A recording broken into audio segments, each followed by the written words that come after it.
एक किसान के पास एक बोलने वाला तोता था जो मजेदार बातें करता था। लोग उसे सुनने आते और पैसे देते।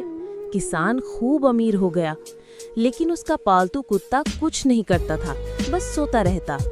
गुस्से में किसान ने उसे डांट कर भगा दिया। कुछ दिन बाद तेज तूफान आया।